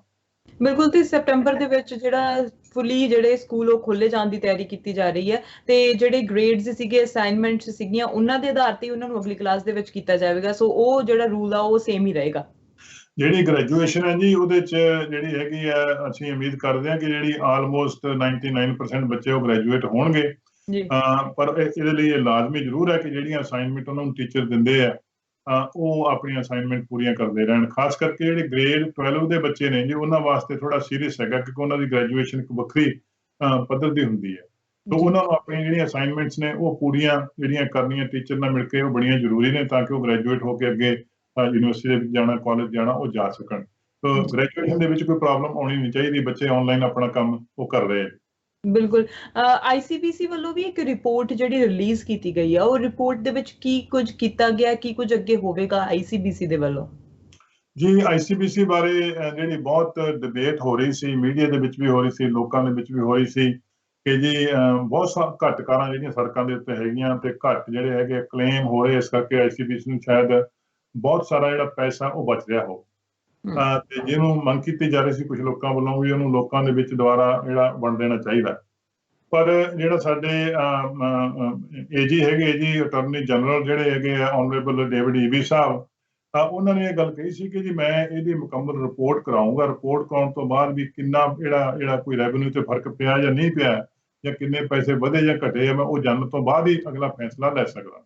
ਤਾਂ ਉਹ ਰਿਪੋਰਟ ਕੱਲ ਜਾਰੀ ਕੀਤੀ ਹੈ ਉਹਨਾਂ ਨੇ। ਰਿਪੋਰਟ ਬੜੀ ਜਿਹੜੀ ਹੈਗੀ ਹੈ, ਜੋ ਅਸੀਂ ਸੋਚਦੇ ਸੀ ਰਿਪੋਰਟ ਉਹ ਤੋਂ ਬਹੁਤ ਵੱਖਰੀ ਹੈ ਜੀ, ਕਿਉਂਕਿ ਉਹ ਫੈਕਟ ਦੇ ਆਧਾਰ ਦੇ ਉੱਤੇ ਹੈਗੀ ਰਿਪੋਰਟ ਸਾਰੀ। ਉਹਦੇ 'ਚ ਪਹਿਲੀ ਗੱਲ ਉਹਨਾਂ ਨੇ ਇਹ ਦੱਸੀ ਹੈ ਜੀ ਕਿ ਕਰੀਬ ਜਿਹੜਾ ਹੈਗਾ 40% ਲੋਕ ਨੇ ਜੀ ਜਿਨ੍ਹਾਂ ਨੇ ਆਪਣੀਆਂ ਜਿਹੜੇ ਕਲੇਮ ਹੈ ਉਹ ਘੱਟ ਹੋਏ ਜੀ ਇਸ ਸਮੇਂ ਦਰਮਿਆਨ, ਜਿਹੜਾ 1.5 ਮਹੀਨੇ ਦੇ ਸਮੇਂ ਦੀ ਉਹਨਾਂ ਨੇ ਰਿਪੋਰਟ ਪੇਸ਼ ਕੀਤੀ ਹੈ ਜੀ। ਉਹਦੇ ਨਾਲ ਜਿਹੜਾ BC ਦੇ ਲੋਕਾਂ ਨੂੰ ਜਾਂ ICPC ਨੂੰ $158 ਮਿਲੀਅਨ ਦੀ ਬਚਤ ਹੋਈ। ਪਰ ਦੂਜੇ ਪਾਸੇ ਜਿਹੜਾ 1,50,000 ਲੋਕਾਂ ਨੇ ਜਿਹੜੀ ਆਪਣੀ ਪਾਲਿਸੀ ਸੀ, ਇੰਸ਼ੋਰੈਂਸ ਪਾਲਿਸੀ, ਉਹ ਜਾਂ ਡਾਊਨਗ੍ਰੇਡ ਕਰ ਦਿੱਤੀ, ਘਟਾਤੀ, ਜਾਂ ਉਹ ਕੈਂਸਲ ਕਰਵਾ ਦਿੱਤੀ। ਉਹਦਾ ਜਿਹੜਾ ਰੈਵਨਿਊ ਆਉਣਾ ਸੀ ਜੀ ਉਹ $385 ਮਿਲੀਅਨ ਜਿਹੜਾ ਸੀਗਾ ਉਹ ਰੈਵਨਿਊ ਘੱਟ ਹੋਊਗਾ। ਤੇ ਇਸ ਕਰਕੇ ਉਹਦੇ 'ਚ ਇਹ ਇੱਕ ਘਾਟੇ ਵਾਲਾ ਜਿਹੜਾ ਰੈਵਨਿਊ ਦੀ ਹੈਗੀ ਗੱਲਬਾਤ ਕੀਤੀ ਗਈ ਹੈ। ਉਹਦੇ ਨਾਲ ਉਹਨਾਂ ਨੇ ਤੀਜੀ ਗੱਲ ਜਿਹੜੀ ਦੱਸੀ ਆ ਉਹ ਇਸ ਤੋਂ ਵੀ ਵੱਡੀ ਹੈ ਜੀ, ਉਹ ਇਹ ਹੈਗੀ ਹੈ ਕਿ ਜਿਹੜਾ ਆਪਣਾ ICPC ਨੇ ਜਿਹੜਾ ਇਹਨਾਂ ਦਾ ਇਨਵੈਸਟਮੈਂਟ ਪੋਰਟਫੋਲੀਓ ਹੈ, ਜਿੱਥੇ ਮਨੀ ਇਨਵੈਸਟ ਕੀਤੀ ਹੋਈ ਹੈ ਸਾਰੀ, ਉਹ ਕਿਉਂਕਿ ਜਿਹੜੀ ਫਾਈਨੈਂਸ਼ੀਅਲ ਮਾਰਕੀਟ ਬੜੀ ਥੱਲੇ ਜਾ ਚੁੱਕੀ ਹੈ, ਇਸ ਕਰਕੇ ਉਸ ਪੋਰਟਫੋਲੀਓ ਦੇ ਵਿੱਚ $1 ਬਿਲੀਅਨ ਦਾ ਇਸ ਵੇਲੇ ਘਾਟਾ ਚੱਲ ਰਿਹਾ ਜੀ, ਜਿਹੜੀ ਉਹ ਮਾਰਕੀਟ ਡਾਊਨ ਜਾਣ ਕਰਕੇ। ਸੋ ਉਮੀਦ ਕਰਦੇ ਹਾਂ ਕਿ ਜਿਹੜੀ ਮਾਰਕੀਟ ਦੁਬਾਰਾ ਉੱਪਰ ਆਊਗੀ, ਜਿਹੜਾ ਉਹ $1 ਬਿਲੀਅਨ ਦਾ ਘਾਟਾ ਉਹ ਰਿਕਵਰ ਹੋਊਗਾ ਜੀ ਪੋਰਟਫੋਲੀਓ ਦੇ ਵਿੱਚ। ਤੇ ਇਹ ਗੱਲਾਂ ਉਹਨਾਂ ਨੇ ਕੱਲ ਦੱਸੀਆਂ ਜੀ। ਇਹਦੇ ਨਾਲ ਅਗਲੀ ਗੱਲ ਜਿਹੜੀ ਹੈਗੀ ਉਹਨਾਂ ਨੇ ਇਹ ਗੱਲ ਕਹੀ ਹੈ ਕਿ ਜਿਹੜਾ ਅਸੀਂ ਵਾਅਦਾ ਕੀਤਾ BC ਦੇ ਲੋਕਾਂ ਦੇ ਨਾਲ 2021 ਦੇ ਵਿੱਚ, ਅਗਲੇ ਸਾਲ ਜਿਹੜਾ ਅਸੀਂ $400 ਪਰ ਹੈਡ ਜਿਹੜਾ ਪਰ ਡਰਾਈਵਰ ਨੂੰ ਦੇਣਾ ਹੈ, 20% ਜਿਹੜੀ ਕਟੌਤੀ ਕਰਨੀ ਹੈ, ਉਹਦੇ ਤੇ ਅਸੀਂ ਇਹ ਬਿਲਕੁਲ ਕੇਂਦਰਿਤ ਹੈ, ਔਰ ਉਹਦੀ ਜਿਹੜੀ ਹੈਗੀ ਹੋ ਸਕਣ ਦੀ ਸਾਡੇ ਕੋਲ ਇਸ ਵੇਲੇ ਕੈਪੈਸਿਟੀ ਜਿਹੜੀ ਹੈਗੀ ਹੈ। ਬਿਲਕੁਲ, ਤੇ ਫੇਜ਼ 2 ਜਿਹੜਾ ਉਹ ਛੇਤੀ ਸਟਾਰਟ ਹੋਣ ਵਾਲਾ ਹੈਗਾ ਆ। ਫੇਜ਼ 2 ਦੇ ਵਿੱਚ ਅਸੀਂ ਜਾਣ ਵਾਲੇ ਹੈਗੇ ਆ। 15 ਤਰੀਕ ਤੋਂ ਬਾਅਦ ਜਿਹੜੀਆਂ ਸਰਜਰੀਜ਼ ਜਿਹੜੀਆਂ ਨੇ ਉਹ ਵੀ ਸਟਾਰਟ ਹੋ ਜਾਣਗੀਆਂ ਮੈਡੀਕਲ ਹੈਲਥ ਦੇ ਵਿੱਚ। ਤੇ ਜੇ ਹੁਣ ਅਸੀਂ ਗੱਲ ਕਰ ਲਈਏ ਜਿਮ ਦੀ, ਤਾਂ ਅੱਜ ਹੀ ਅਨਾਉਂਸਮੈਂਟ ਹੋਈ ਹੈ ਕਿ ਫੇਜ਼ 2 ਦੇ ਵਿੱਚ ਜਿਮ ਵੀ ਖੁੱਲ ਜਾਣਗੇ। ਸੋ ਫੇਜ਼ 2 ਦੇ ਵਿੱਚ ਸੇਫ ਹੈਗਾ ਜਿਮਸ ਨੂੰ ਖੋਲਣਾ, ਤੇ ਹੋਰ ਕੀ ਕੁਝ ਹੋਵੇਗਾ ਫੇਜ਼ 2 ਦੇ ਵਿੱਚ? ਜੀ ਜਿਹੜੀ BC ਦੀ ਰੀਓਪਨ ਕਰਨ ਦੀ ਪਲਾਨ ਦਿੱਤੀ ਗਈ ਹੈ ਜੀ, ਉਹਦੇ ਵਿੱਚ ਜਿਹੜੀ ਫੇਜ਼ 2 ਜਿਹੜਾ ਆ ਰਿਹਾ ਲੌਂਗ ਵੀਕਐਂਡ, ਉਸ ਤੋਂ ਅਗਲੇ ਦਿਨ 18 ਮਈ ਤੋਂ ਬਾਅਦ ਜਾਨੀ ਉਹ ਸ਼ੁਰੂ ਹੋਣ ਜਾ ਰਹੀ ਆ। ਤੇ ਇਹਨੇ ਵੀ ਇੱਕੋ ਦਿਨ ਹੀ ਸਾਰਾ ਕੁਝ ਖੁੱਲ ਜਾਣਾ। ਉਹਦੇ ਕੁਝ ਜਿਹੜੇ ਰੂਲ ਨੇ ਜੀ, ਰੂਲ ਉਹਦੇ 'ਚ ਪਹਿਲੀ ਗੱਲ ਇਹ ਹੈਗੀ ਹੈ ਜੀ ਕਿ ਜਿਹੜੇ ਵੀ ਬਿਜ਼ਨਸ ਖੁੱਲ੍ਹਣ ਜਾ ਰਹੇ ਜੀ ਉਹਨਾਂ ਦੇ ਵੀ ਮੈਂ ਨਾਂ ਤੁਹਾਨੂੰ ਦੱਸੂਗਾ। ਜਿਹੜੇ ਖੁੱਲ੍ਹਣ ਜਾ ਰਹੇ ਜੀ ਉਹਨਾਂ ਦੇ ਬਾਰੇ ਜਿਹੜਾ ਵਰਕ ਸੇਫ BC ਹੈਗਾ, ਇੱਕ ਡਿਪਾਰਟਮੈਂਟ ਹੈ BC ਸਰਕਾਰ ਦਾ, ਜਿਹਦੀ ਇਹ ਜ਼ਿੰਮੇਵਾਰੀ ਹੈ ਕਿ ਉਹ ਵਰਕ ਨੂੰ ਸੇਫ ਬਣਾ ਕੇ ਰੱਖੇ, ਵਰਕ ਪਲੇਸ ਨੂੰ। ਉਹ ਹਰ ਸੈਕਟਰ ਦੀਆਂ ਇੱਕ ਗਾਈਡਲਾਈਨਸ ਤਿਆਰ ਕਰ ਰਹੇ ਆ ਜਿਹੜੀਆਂ ਕਿ ਉਹਨੂੰ ਸੇਫਲੀ ਦੁਬਾਰਾ ਰੀਓਪਨ ਕਿਵੇਂ ਕੀਤਾ ਜਾ ਸਕਦਾ, ਚਾਹੇ ਉਹ ਬਾਰਬਰ ਸ਼ਾਪ ਹੋਵੇ ਜਾਂ ਰੀਟੇਲ ਸ਼ਾਪ ਹੋਵੇ, ਕੋਈ ਵੀ ਹੋਵੇ। ਉਹ ਗਾਈਡਲਾਈਨ ਜਿਹੜੀਆਂ ਜੀ ਅੱਜ ਜਾਂ ਤਾਂ ਜਾਰੀ ਹੋ ਜਾਣਗੀਆਂ ਜਾਂ ਉਹ ਅਰਲੀ ਨੈਕਸਟ ਵੀਕ ਜਾਰੀ ਹੋ ਜਾਣਗੀਆਂ ਜੀ। ਉਹਦੇ ਵਿੱਚ ਦੱਸਿਆ ਹੋਊਗਾ ਹਰੇਕ ਬਿਜ਼ਨਸ ਨੂੰ ਵੀ ਤੁਹਾਨੂੰ ਰੀਓਪਨ ਕਰਨ ਵਾਸਤੇ ਕਿਹੜੀਆਂ ਸ਼ਰਤਾਂ ਤੁਹਾਡੇ ਵਾਸਤੇ ਹੈਗੀਆਂ ਔਰ ਕੀ ਤੁਹਾਨੂੰ ਕਰਨਾ ਪਊਗਾ। ਉਹ ਕਰਨ ਤੋਂ ਬਾਅਦ ਹੀ ਜਿਹੜੇ ਬਿਜ਼ਨਸ ਆ ਉਹ ਰੀਓਪਨ ਕਰ ਸਕਦੇ ਆ। ਉਹਦੇ ਵਿੱਚ ਜਿਹੜੀ ਫਿਜ਼ੀਕਲ ਡਿਸਟੈਂਸਿੰਗ ਹੋ ਸਕਦੀ ਹੈ ਜੀ, ਉਹਦੇ ਵਿੱਚ ਕੁਝ ਜਿਹੜੀਆਂ ਮਕੈਨੀਕਲ ਚੀਜ਼ਾਂ ਕਰਨ ਦੀ ਗੱਲਬਾਤ ਹੋ ਸਕਦੀ ਹੈ, ਜਿਵੇਂ ਟੈਕਸੀ ਗਲਾਸ ਵਗੈਰਾ ਲਾਉਣੇ, ਉਹਦੇ ਵਿੱਚ ਜਿਹੜੀਆਂ ਹੈਗੀਆਂ ਤੁਹਾਡੀ ਫਲੋਰ ਨੂੰ ਮਾਰਕ ਕਰਨ ਦੀ ਗੱਲਬਾਤ ਹੋ ਸਕਦੀ ਹੈ, ਉਹਦੇ ਵਿੱਚ ਨੰਬਰ ਆਫ ਕਸਟਮਰ ਨੂੰ ਸੀਮਿਤ ਕਰਨ ਦੀ ਗੱਲਬਾਤ ਹੋ ਸਕਦੀ ਹੈ। ਉਹ ਜਿਹੜੀ ਪਲਾਨ ਜਦੋਂ ਦੇਣਗੇ ਉਸ ਨੂੰ ਜਿਹੜਾ ਜਦੋਂ ਪਾਸ ਕਰੇਗਾ ਪ੍ਰੋਵਿੰਸ਼ੀਅਲ ਹੈਲਥ ਅਫੀਸਰ ਜੀ, ਉਦੋਂ ਹੀ ਉਹ ਖੁੱਲ ਸਕਣਗੇ। ਲੇਕਿਨ ਇਹ ਪ੍ਰੋਸੈਸ ਹੈ ਉਹ ਅਗਲੇ ਹਫ਼ਤੇ ਸ਼ੁਰੂ ਹੋ ਜਾਣਾ ਜੀ। ਇਹਦੇ ਵਿੱਚ ਬਿਜ਼ਨਸ ਜਿਹੜੇ ਹੈਗੇ ਇਲੈਕਟਿਵ ਸਰਜਰੀ ਜਿਹੜੀਆਂ ਹੈਗੀਆਂ ਉਹ ਸ਼ੁਰੂ ਹੋਣ ਜਾ ਰਹੀਆਂ ਜੀ। ਉਹਦੇ ਵਾਸਤੇ ਗਵਰਨਮੈਂਟ ਨੇ ਆਲਰੇਡੀ ਤਿਆਰੀ ਕੀਤੀ ਹੋਈ ਹੈ। ਡੈਂਟਿਸਟਰੀ ਇਹਦੇ ਵਿੱਚ ਹੈਗੀ ਹੈ ਜੀ, ਇਹਦੇ ਵਿੱਚ ਕੈਰੋਪ੍ਰੈਕਟਿਸ ਹੈਗੇ, ਇਨ ਪਰਸਨ ਕਾਉਂਸਲਿੰਗ ਹੈਗੀ ਹੈ, ਇਹਦੇ ਵਿੱਚ ਰੈਸਟੋਰੈਂਟਸ ਹੈਗੇ ਆ, ਹੇਅਰ ਸਲੂਨਸ ਹੈਗੇ ਆ, ਲਾਇਬ੍ਰੇਰੀ ਵਗੈਰਾ ਜਿਹੜੀਆਂ ਆਉਂਦੀਆਂ ਨੇ, ਤੇ ਇਹਦੇ ਵਿੱਚ ਜਿਮ ਵੀ, ਉਹਦੀ ਗੱਲਬਾਤ ਵੀ ਇਹਦੇ 'ਚ ਹੈਗੀ ਹੈ। ਬਿਲਕੁਲ। ਤੇ ਨਾਲ ਹੁਣ ਪਾਰਕਸ ਦੀ ਜੇ ਗੱਲ ਕਰੀਏ ਤਾਂ ਪਾਰਕਸ ਖੁੱਲ ਚੁੱਕੇ ਸੀਗੇ ਤੇ ਅਸੀਂ ਮਦਰਸ ਡੇ ਵੀਕਐਂਡ ਤੇ ਦੇਖਿਆ ਕਿ ਬਹੁਤ ਸਾਰੀਆਂ ਵਾਰਨਿੰਗਸ ਰਿਲੀਜ਼ ਕੀਤੀਆਂ ਗਈਆਂ RCMP ਦੇ ਵੱਲੋਂ। ਵੈਨਕੂਵਰ ਦੇ ਵਿੱਚ ਪਾਰਕਸ ਬਹੁਤ ਜ਼ਿਆਦਾ ਬੀਚਸ ਭਰੀਆਂ ਹੋਈਆਂ ਸੀ। 1880 ਵਾਰਨਿੰਗਸ ਇੱਕ ਵੀਕਐਂਡ ਦੇ ਇੱਕ ਦਿਨ ਦੇ ਵਿੱਚ ਜਿਹੜੀਆਂ ਨੇ ਉਹ ਕੀਤੀਆਂ ਗਈਆਂ ਨੇ। ਤੇ ਹੁਣ ਵਿਕਟੋਰੀਆ ਡੇ ਵੀਕਐਂਡ ਆ ਰਿਹਾ ਹੈਗਾ, ਆਉਣ ਵਾਲੇ ਟਾਈਮ ਦੇ ਵਿੱਚ ਲੌਂਗ ਵੀਕਐਂਡ ਆ ਰਿਹਾ ਹਫ਼ਤੇ ਦੇ ਵਿੱਚ। ਸੋ ਉਹਦੇ ਲਈ ਕੁਝ ਪਾਰਕ ਬੰਦ ਕੀਤੇ ਜਾ ਰਹੇ ਨੇ, ਖੋਲੇ ਜਾ ਰਹੇ ਨੇ, ਕੀ ਕੀਤਾ ਜਾ ਰਿਹਾ? ਕਿਉਂਕਿ ਕਈ ਪਾਰਕ ਬੰਦ ਵੀ ਕਰ ਦਿੱਤੇ ਗਏ ਨੇ ਤੇ ਨਾਲ ਪੀਸਾਰਟ 'ਚ ਜਿਹੜਾ ਪਾਰਕ ਹੈਗਾ ਆ ਉਹ ਵੀ ਹੁਣ ਓਪਨ ਹੋ ਗਿਆ, ਰੀਓਪਨ ਹੋ ਗਿਆ ਦੁਬਾਰਾ। ਸੋ ਪਾਰਕਸ ਦੇ ਲਈ ਕੋਈ ਵਾਰਨਿੰਗਸ ਜਾਰੀ ਹੋਣਗੀਆਂ, ਬੰਦ ਹੋਣਗੀਆਂ, ਚੇਤਾਵਨੀਆਂ ਆਉਣਗੀਆਂ ਕੁਝ? ਜੀ ਅਰਸ਼ੀ, ਇਹਦੇ ਵਿੱਚ ਦੋ ਕਿਸਮ ਦੇ ਪਾਰਕ ਮੋਟੇ ਤੌਰ ਦੇ ਉੱਤੇ ਹੈਗੇ ਨੇ। ਇੱਕ ਪਾਰਕ ਹੈਗੇ ਜਿਹੜੇ ਸਿਟੀ ਦੀ ਬਾਉਂਡਰੀ ਦੇ ਵਿੱਚ ਪੈਂਦੇ, ਜਿਨ੍ਹਾਂ ਦਾ ਤੁਸੀਂ ਨਾਂ ਲਿਆ, ਉਹ ਆਲਮੋਸਟ ਸਾਰੇ ਸਿਟੀ ਦੀ ਬਾਉਂਡਰੀ ਵਾਲੇ ਪਾਰਕ ਨੇ ਜੀ। ਦੂਜੇ ਪਾਸੇ ਸੂਬੇ ਦੇ ਪਾਰਕ ਬਹੁਤ ਨੇ ਜੀ, ਜਿਹੜਾ BC ਸਰਕਾਰ ਦੇ ਵੱਲੋਂ ਬਹੁਤ ਸਾਰੇ ਪਾਰਕ ਨੇ, ਬਹੁਤ ਖੂਬਸੂਰਤ ਪਾਰਕ ਨੇਗੇ ਔਰ ਸਾਰੇ ਸੂਬੇ ਦੇ ਵਿੱਚ ਹੀ ਹੈਗੇ ਜੀ। ਉਹ ਬੰਦ ਕਰ ਦਿੱਤੇ ਗਏ ਸੀਗੇ ਜੀ ਪ੍ਰੋਵਿੰਸ਼ੀਅਲ ਹੈਲਥ ਅਫੀਸਰ ਦੇ ਹੁਕਮਾਂ ਦੇ ਹੇਠ। ਉਹ ਦੁਬਾਰਾ ਇਸ ਹਫ਼ਤੇ ਖੋਲ ਦਿੱਤੇ ਗਏ ਆ ਜੀ। ਉਹਨਾਂ ਦੇ ਵਿੱਚੋਂ ਬਹੁਤ ਸਾਰੇ ਪਾਰਕ ਖੋਲ ਦਿੱਤੇ ਗਏ ਆ ਔਰ ਉਹ ਸਿਰਫ ਦਿਨ ਵਾਸਤੇ ਖੋਲੇ ਗਏ ਜੀ, ਰਾਤ ਵਾਸਤੇ ਨਹੀਂ ਖੁੱਲੇ, ਕਿਉਂਕਿ ਰਾਤ ਵਾਸਤੇ ਵੀ ਬਹੁਤ ਸਾਰੇ ਲੋਕ ਉੱਥੇ ਜਾ ਕੇ ਕੈਂਪਿੰਗ ਵਗੈਰਾ ਕਰਦੇ ਸੀਗੇ, ਪਰ ਉਹ ਹਲੇ ਤੱਕ ਨਹੀਂ ਖੋਲਿਆ ਗਿਆ। ਪਰ ਉਹਦੇ 'ਚ ਇੱਕ ਗੱਲ ਇਹ ਵੀ ਕੀਤੀ ਉਹਨਾਂ ਨੇ ਕਿ ਜਿਹੜੇ ਪਾਰਕਾਂ ਦੇ ਵਿੱਚ ਜੀ ਬਹੁਤ ਵੱਡੀ ਭੀੜ ਲੱਗਦੀ ਸੀਗੀ, ਜਿੱਥੇ ਜਿਹੜੇ ਪਾਪੂਲਰ ਪਾਰਕ ਨੇਗੇ, ਉੱਥੇ ਉਹਨਾਂ ਨੇ ਜਿਹੜੀ ਐਂਟਰੀ ਹੈ ਜੀ ਉਹ ਆਟੋਮੈਟਿਕ ਨਹੀਂ ਕੀਤੀ, ਉੱਥੇ ਰਿਜ਼ਰਵੇਸ਼ਨ ਕੀਤੀ ਗਈ ਹੈ। ਉੱਥੇ ਤੁਸੀਂ ਸਿਰਫ ਰਿਜ਼ਰਵ ਕਰਕੇ ਜਾ ਸਕਦੇ ਆ। ਉਹ ਉਹਨਾਂ ਨੂੰ ਪਤਾ ਹੈ ਵੀ ਕਿੰਨੇ ਬੰਦੇ ਜਿਹੜੇ ਕਿੰਨੇ ਲੋਕ ਹੈ ਸੇਫਲੀ ਉਹਦੇ ਵਿੱਚ ਉੱਥੇ ਜਾ ਸਕਦੇ ਆ, ਆਪਣੀ ਫਿਜ਼ੀਕਲ ਡਿਸਟੈਂਸ ਨੂੰ ਮੇਨਟੇਨ ਕਰਕੇ ਪਰਿਵਾਰ ਵੱਖਰੇ ਬਹਿ ਸਕਦੇ ਆ। ਉਹ ਖੋਲੇ ਗਏ ਆ ਜੀ। ਜਿਹੜੇ ਸਿਟੀ ਦੇ ਵਿੱਚ ਪਾਰਕ ਨੇ ਜੀ, ਉਹਦੇ ਵਿੱਚ ਤੁਹਾਡੀ ਗੱਲ ਬਿਲਕੁਲ ਠੀਕ ਹੈ। ਓਵਰਆਲ ਬਹੁਤ ਸਾਰੇ ਲੋਕ ਸੁਚੇਤ ਰਹੇ ਆ ਪਿਛਲੇ ਵੀਕ। ਅਸੀਂ ਉਮੀਦ ਕਰਦੇ ਹਾਂ ਅਗਲੇ ਹਫ਼ਤੇ ਵੀ ਸੁਚੇਤ ਰਹਿਣਗੇ, ਕਿਉਂਕਿ COVID-19 ਕਿਤੇ ਗਿਆ ਨਹੀਂ, ਉਹਦੀ ਫਾਈਟ ਉਸੇ ਤਰੀਕੇ ਨਾਲ ਜਾਰੀ ਹੈ। ਅਸੀਂ ਬਹੁਤ ਜਿਹੜਾ ਵਧੀਆ ਸਫ਼ਰ ਤੈਅ ਕੀਤਾ ਹੁਣ ਤੱਕ, ਇਸ ਕਰਕੇ ਫਿਜ਼ੀਕਲ ਡਿਸਟੈਂਸ ਰੱਖਣਾ ਬੜਾ ਜ਼ਰੂਰੀ ਹੈ। ਜੇ ਨਹੀਂ ਰੱਖਣਗੇ ਤਾਂ ਉਹ ਪੁਲਿਸ ਨੇ ਜੀ, ਜਿਵੇਂ ਤੁਸੀਂ ਕਿਹਾ, ਵੈਨਕੂਵਰ ਦੇ ਵਿੱਚ ਕੋਈ 11,000 ਤੋਂ ਵੱਧ ਵਾਰਨਿੰਗਸ ਦਿੱਤੀਆਂ ਨੇ। ਜਿਹੜੀਆਂ ਉਮੀਦ ਕਰਦੇ ਹਾਂ ਕਿ ਉਸ ਤਰ੍ਹਾਂ ਦਾ ਕੰਮ ਨਾ ਕਰਨ ਦੀ ਲੋੜ ਪਵੇ, ਪਰ ਅਦਰਵਾਈਜ਼ ਜੇ ਹੋਵੇ ਤਾਂ ਜਿਹੜਾ ਪੁਲਿਸ ਹੈ ਜਾਂ ਬਾਈ ਲਾਅ ਆਫੀਸਰਸ ਨੇ ਉਹ ਉਹਨੂੰ ਅਨਫੋਰਸ ਕਰਨਗੇ।